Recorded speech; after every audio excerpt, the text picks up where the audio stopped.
In this video, we're going to talk about the foundations of body language. To do this, I'm going to teach you the 4 pillars of body language.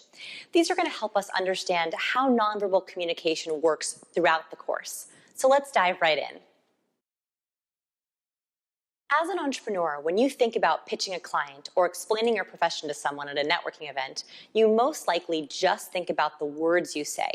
You script out your elevator pitch or you list all the benefits for a potential client. But what if I told you what you say is not nearly as important as how you say it?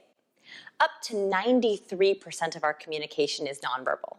93%. That's amazing. That means only 7% of our communication is the words we say. The rest is through our voice tone, facial expressions, and body language. When I first saw those stats, I couldn't believe I was never taught this. We certainly weren't taught body language in school. So we often forget about our nonverbal. For example, let's say you're about to go into an important pitch with a potential client or investor. You probably prepare your presentation, think through possible questions, and research the person you are pitching. But do you think about your nonverbal cues, your stance, your voice tone, your facial expressions?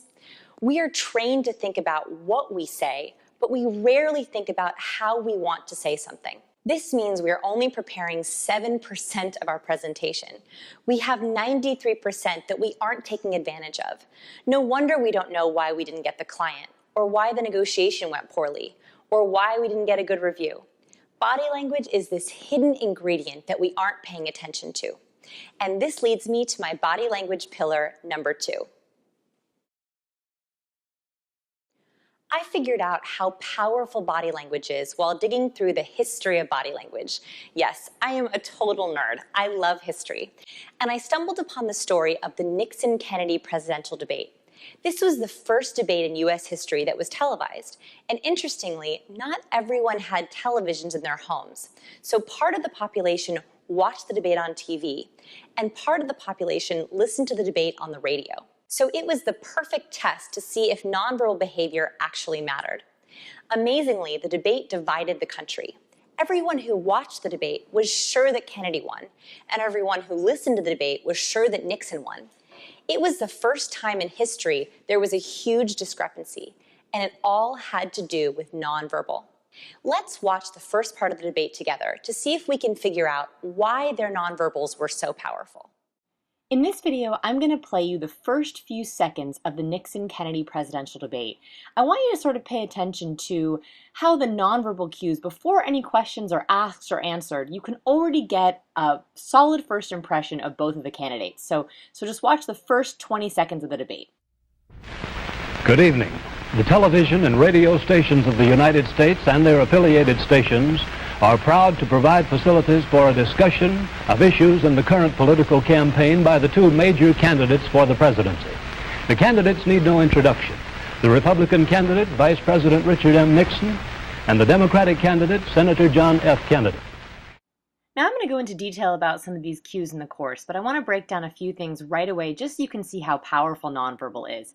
Before the debates even start, Nixon sends off 5 different negative nonverbal cues to the audience. First, he looks over towards Kennedy before he's introduced, and this breeds distrust with the audience because they can't see Nixon's eyes. Second, it's also a non-alpha behavior. Typically, non-alphas look towards the alpha. It also draws our attention over to Kennedy. So that's a very bad sign that Nixon's almost kowtowing or being submissive to Kennedy because he's looking over at him. Third, he's gripping his chair arm, and that is a sign of nervousness, right? When you grip the chair arm for stability, it's a very weak sign for the audience. Fourth, unfortunately, while he's gripping that chair arm, it makes his hand look like a fist. And anytime someone sees a clenched fist, it's a nonverbal sign of aggression. So he gives off nervous signs and aggressive signs. Fifth, he's in what's called the runner stance, where he has one leg partially tucked under the chair. This gesture alone has 2 different effects. First, the runner stance usually means that someone wants to leave, so it shows someone's desire to exit or flee. Second, it's a hiding gesture. When we tuck part of our body under a chair, it's self-protective. So again, it looks very weak and submissive. So before Nixon is even introduced, he's given us 5 reasons not to vote for him. He looks anxious, he looks like he's mistrustful, he says the other person he's sitting with is the alpha, of course non-verbally, he shows nervousness, aggressiveness, and that he really wants to leave. The nonverbal in this debate was so powerful that it cost Nixon the election. Even the voting polls revealed that more than half of all voters said it was the debates that influenced their choice. Nixon himself even admitted in his memoir the importance of his nonverbal. He said, "I should have remembered that a picture is worth 1,000 words." By the way, if you ask me, I would add on to that phrase. If a picture is worth 1,000 words, a video is worth 1,000,000. And person to person is priceless. In fact, this body language moment in history was so powerful that the next televised presidential debate wouldn't take place for 16 years. And this is largely because the candidates became scared of their nonverbal influence. Lyndon B. Johnson was too intimidated, and Nixon, having been burned before, refused to debate on TV in both 1968 and 1972. That is some crazy powerful stuff, that body language could change a presidential election, and that some of the smartest men in the country, the men running for president, were so scared of nonverbal behavior that they actually gave up screen time with voters. That's amazing. What we have to remember about the Nixon-Kennedy story is that unsuccessful body language can make you lose, but successful body language can make you win. In business, wins are essential for success. Winning the customer, winning the project, winning the client, and projecting that winning mentality with your nonverbal.